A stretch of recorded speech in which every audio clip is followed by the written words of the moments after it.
Hello everyone, welcome to my another mini vlog. आज चाहिँ मैले सुरुवात चटपटे मसलाबाट बनाएर गरेँ। यो मसला चाहिँ मैले आफैले बनाउँछु, म बाहिरबाट चाहिँ मसलाहरू किन्दिनँ।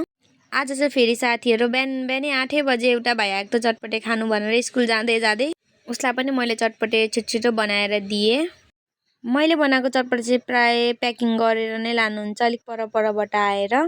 मलाई चाहिँ साथीहरू सबैजनाले चटपटेवाली भनेर चिन्न थालिसक्नुभयो। यसरी नै तपाईहरूले पनि साथ सपोर्ट गरेर अझै मेरो लाइक्सहरू भ्युजहरू बढाइदिनु होला।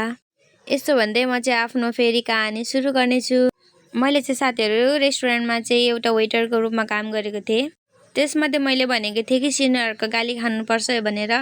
त्यो त केही भएन, सिनियरले त सिकाउनुहुन्छ, त गाली गर्नुहुन्छ, बट जो गेस्टहरू आउनुहुन्छ कसैले त हामीलाई मान्छे समेत गर्नुहुन्न। उनीहरूलाई चाहिँ पुरै पैसाको घमण्ड भएको क्या, धेरै पैसा कमायो भनेर। यो कुरा चाहिँ यस्तै साथीहरू। मलाई चाहिँ रेस्टुरेन्टमा एकजना क्याप्टेन दाइ हुनुहुन्थ्यो, एकदम सपोर्टिभ, एकदम माया गर्ने हुनुहुन्थ्यो। मैले चाहिँ सुरुमा जाँदा चाहिँ धेरै कुराहरू जानेको थिइनँ।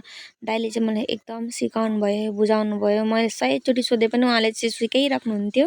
त्यहाँ चाहिँ काम गर्दै गएपछि थाहा भयो कि घरमा चाहिँ बाउआमाले गाली गरेको कति मिठो म चाहिँ त्यहाँ काम गर्दाखेरि चाहिँ साथीहरू कति धेरै आए, कति धेरै गए, बट मैले बुझेको कुरा चाहिँ कि त मजबुरी हुनुपर्छ कि त सिक्ने एउटा चाहना हुनुपर्छ कुनै पनि ठाउँमा टिक्नलाई।